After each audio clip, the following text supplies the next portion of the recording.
Hey, what's up guys? mltmagictricks here. So in today's video, I'm going to be teaching you how to perform 3 really good card controls that can be used in a variety of card tricks to either control your spectator's card to the top of the deck or the bottom of the deck. So I do recommend you guys stick around and learn these card controls. But really quickly, before we get into the tutorial here, I just want to wish all of you guys a happy new year and thank you for the support you have shown on my channel. This past year in 2018, we gained about 160,000 subscribers, which is absolutely amazing. So I just want to give a big thank you to all of you who have, shown support on my channel this past year. I really do appreciate it. And I also reached out to the 10 winners of the last Amazon gift card giveaway that I had on the channel. But don't worry if you did not win. I'm going to be starting a new Amazon gift card giveaway really soon. So make sure you guys stay tuned for that. And now let's get straight into the tutorial for the first card control.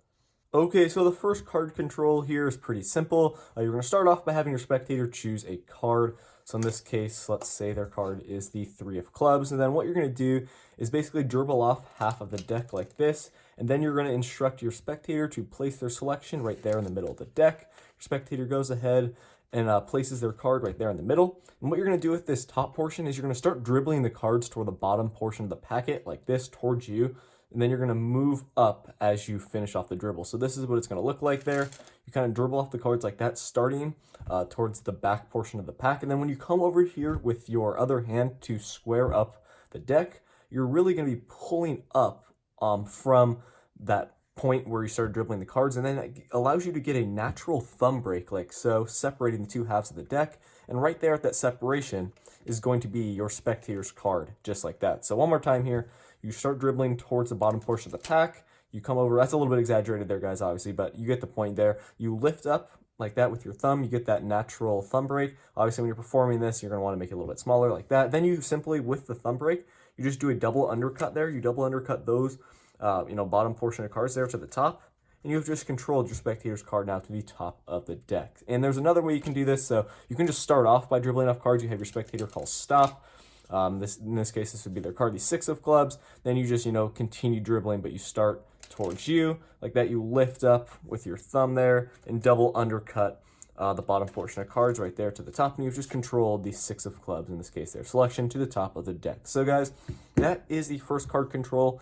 Now let's get straight into the second one here. So the second one involves your spectator basically just touching a card as you're spreading out the deck like this. Let's say they touch this card right here.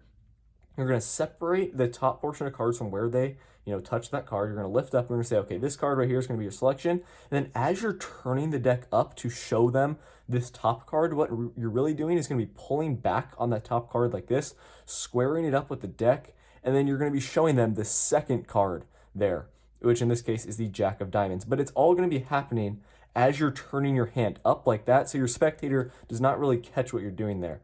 So one more time here. I'm going to show you what it looks like, all together in slow motion. So your spectator touches a card. Okay, you separate, you push over the top 2. It's really important you separate them from the deck. As you're turning your hand up, you pull that one back like that. So your spectator does not see that move. You're going to say, okay, your card's going to go ahead and be the King of Clubs. Then as you're bringing your hand back like this, you're just going to slide off that top card there. And your spectator thinks, okay, that was the King of Clubs or whatever. But in reality, it's a random card there, the Jack of Diamonds, and then their thought of selection that is going to be right here on this packet. Obviously, you don't turn this card over, just keep it face down. You're going to be doing that all really quickly. And you can just tell your spectator, okay, we're going to go ahead and get your card lost somewhere in the middle of the deck. You take that bottom portion, bring it on top, and you've just controlled their card to the top of the deck. So I'm going to go over that move one more time here. Your spectator touches a card, you separate, you push over the top 2 cards from where they called stop. You pull over the top card as you're bringing your hand up. Okay, Ace of Diamonds. Then as you're bringing your hand back down, you're turning it over. You're just going to slide off the top card. Your spectator thinks that was the Ace of Diamonds, but in reality, the Ace of Diamonds is right here on top. Then you guys can do a couple things here. You can just simply, place their card right there on top of this packet, or if you're a little bit more advanced, you can go ahead and place their card right here in the middle. But obviously, guys, that's not their card. That's the card they think is their selection, but it's really a random card. Then with your other hand here, you can kind of re-grip the deck like so. You open it up with your thumb, and you just place all these cards right there in the middle, square it up, and you have just, controlled their card to the top. So either way, guys, that is what that second card control looks like. I'd practice that one a little bit to make sure all the moves look fluent, but obviously that was the slow motion kind of breakdown of that specific card control. So now I'm going to get into the third and final card control here. So obviously, a lot of the card controls that I do on the channel when I perform card tricks to you guys is the double undercut. So I'm going to go over the double undercut really quickly, and then I'm going to get into some variations of the double undercut that you can do to control a spectator's card to the top or the bottom of the deck. So obviously, the double undercut looks like this. Your spectator chooses a card. In this case, we have the 4 of diamonds. You break open about half the deck. Your spectator puts their card in. You maintain a break when you put that top portion back on. You transfer that to a thumb break, and you go ahead and cut half of the bottom portion of cards to the top. Take the final packet, bring it to the top, just like that. And you have then controlled their cards to the top of the deck. So that's what the double undercut looks like. It's a really effective and really easy card control to do. And here's a variation of it. So your spectator chooses a card. You break open about half the pack.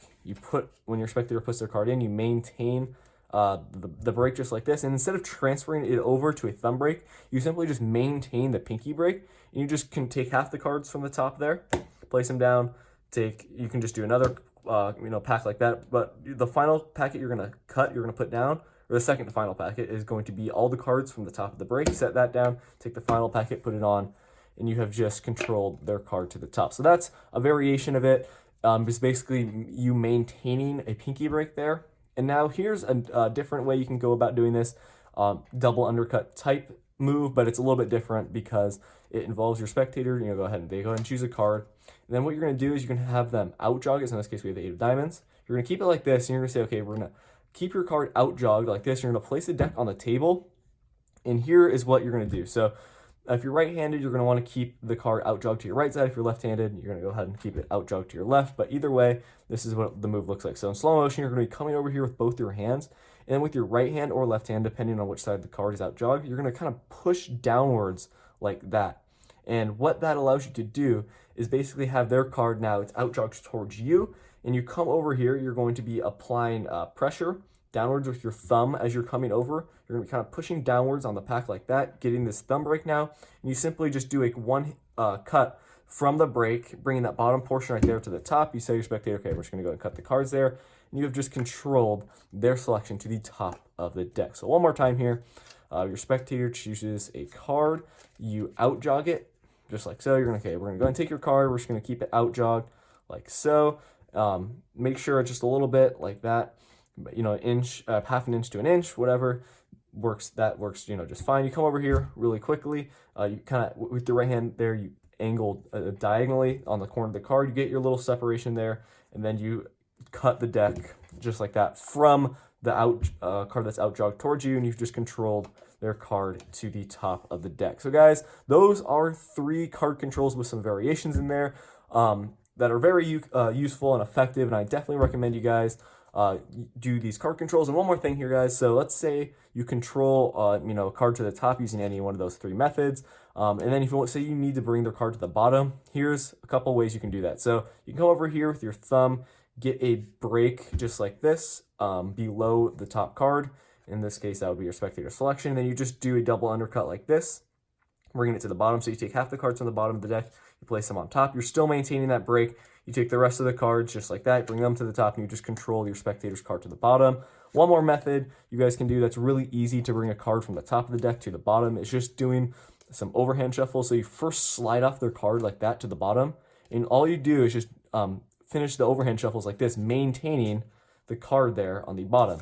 And then you can just do some retaining shuffles as well. I like to do this a lot because it's really convincing that you're mixing up the deck, but in reality, you're keeping the card on the bottom. So you apply pressure there with your 4 fingers, and you just do overhand shuffles over their selection on the bottom, just like that. So that's a way to get the card, from the top of the deck to the bottom, from doing, any one of those 3 card controls. So guys, that's going to wrap it up for this video. I hope all of these card controls in this video I explained made sense. Let me know if you have any questions in the comment section below. But that's going to do it. Thank you so much for watching, and I'm going to be announcing a new Amazon gift card giveaway really soon. Thank you so much for all the support you guys have shown on the channel. I really do appreciate it. Thank you for watching this video. I'll see you guys in my next one. Peace out.